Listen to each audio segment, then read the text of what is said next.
Hello and welcome to my podcast. My name's Chelsea, I'm 22 years old and from Melbourne, and I was lucky enough to have recently partaken in a study tour to the USA. There were so many things that I noticed while I was there that were incredibly different to Melbourne. The way certain places and people within these places presented themselves and went about their daily routines varied drastically from place to place. I experienced everything from sport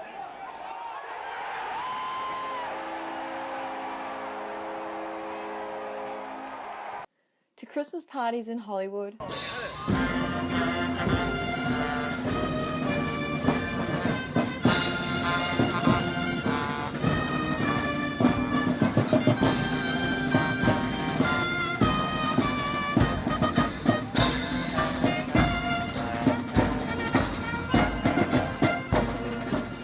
science, We've discovered that the universe was born in fire 13.8 billion years ago.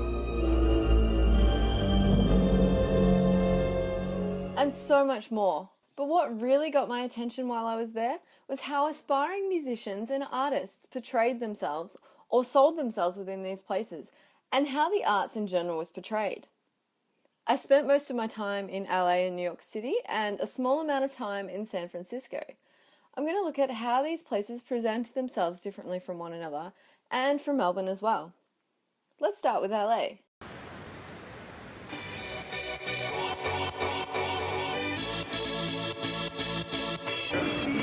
really feel like this might be someone famous. Don't forget this fact. Wait for an invitation to ride. Walk with the dead man. With the dead man. Wait for an invitation to ride.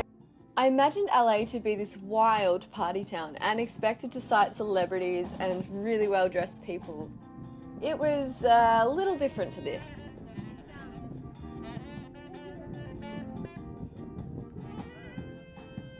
Walking along the main boardwalk in Venice Beach was certainly an adventure. With a variety of characters and eccentric showcases, you were definitely going to be entertained.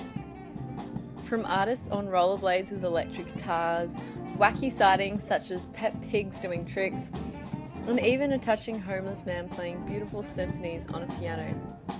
There was every kind of busker that you can imagine. Spread across the boardwalk, these people were ready for you to see them.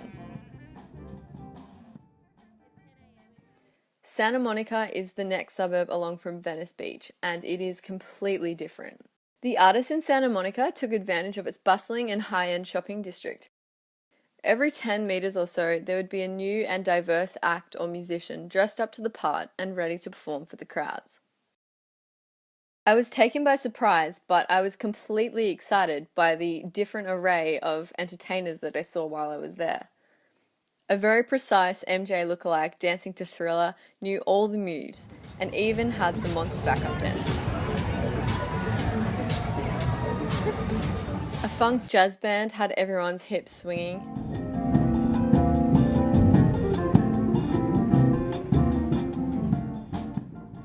And then there were some acts that just stunned the audience with their sheer and amazing talent.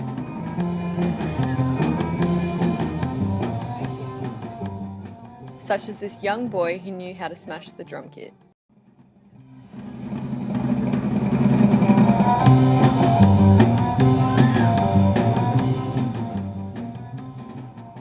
Then there were the charmers, such as this boy band who not only looked the part in their sleek matching outfits, but knew how to charm the ladies with their confident lead man who, effortlessly flicking his hair back, serenaded every woman in the crowd individually, singing to them as he pointed in their direction.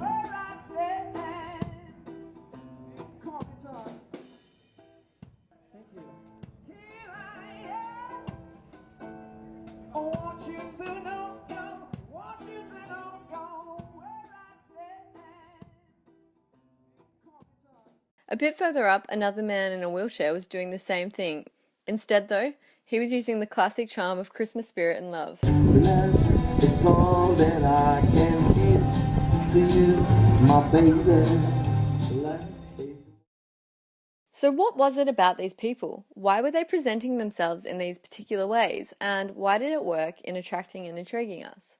In New York, artists and musicians would mostly perform in the subways. With the exception of the giant Eminem dancing to Beyoncé in Eminem World,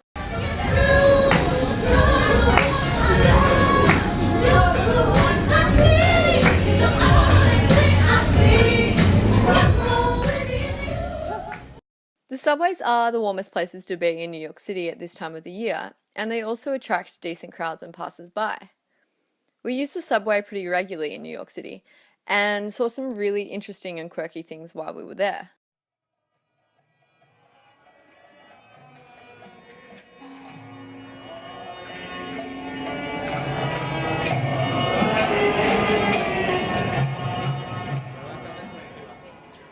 From congregating and celebratory Hare Krishna groups to assorted buskers,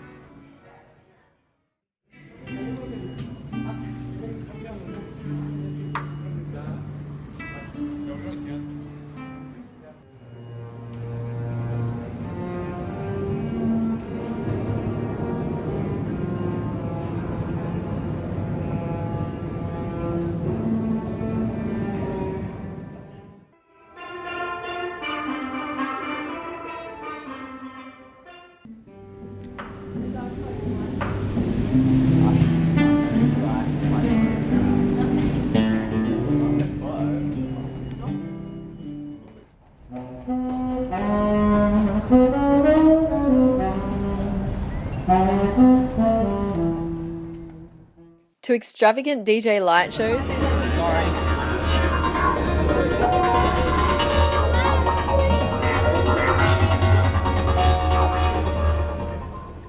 There was one act though that particularly got my attention. Okay, folks, we have 2 simple rules. 2. Rule number 1. If you see something you like, you clap. Rule number 2. If you see something you do not like, guess what, folks? You still clap. Yeah. At the end of the show, please keep in mind, Obama wants to change, but we want 20s. What Thomas said, she'll say. Hey, and just don't walk away like my dad did. Hey, I was 20 years old. That's my father, too. We're brothers. Three brothers warmed the subway crowds up with their jokes and their effervescent energy before putting on an amazing breakdancing show. Let's go! Let's go! Let's go! What Thomas said, let's go! And in Central Park, there was just as much excitement, despite it being -5 degrees. We saw a beautiful opera singer pushing her lungs and her body to its limits for the pleasure and entertainment of her crowd.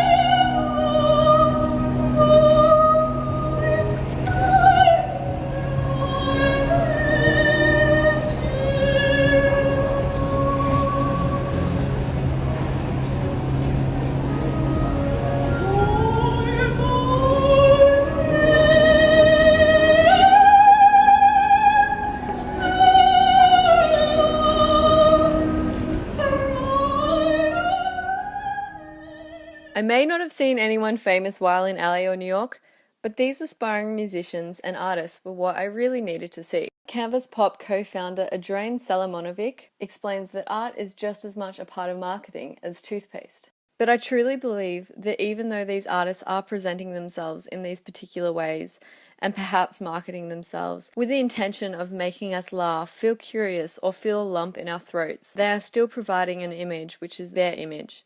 An image which they have chosen to share and to show. Musician Amanda Palmer talks on TED about her experience with this communicative art form that is street performance. Whether these people are trying to make it, earn some extra cash, or simply just do what they love and entertain, they are providing an image and insight to themselves. They are sharing a part of themselves and are contributing to the diverse identity that makes up these cities. One New York City deputy mayor for planning and redevelopment said in 1993 that it was because of the arts community that the city was humanized and the neighborhoods were revitalized. And in a similar way, Melbourne also prides itself on the contribution of the arts to the city as well. However, it seems that these images and showcases seem to present themselves in spring and summer more than any other time of the year. With a series of Fun in the Sun events, Melbourne portrays itself as a city with artistic, diverse, and cultural significance. So dance salsa already? Put your hands up. Excellent. If you see somebody struggling in front of you, help them out. Yeah, is that good? We're one great big happy family. Everybody clap along.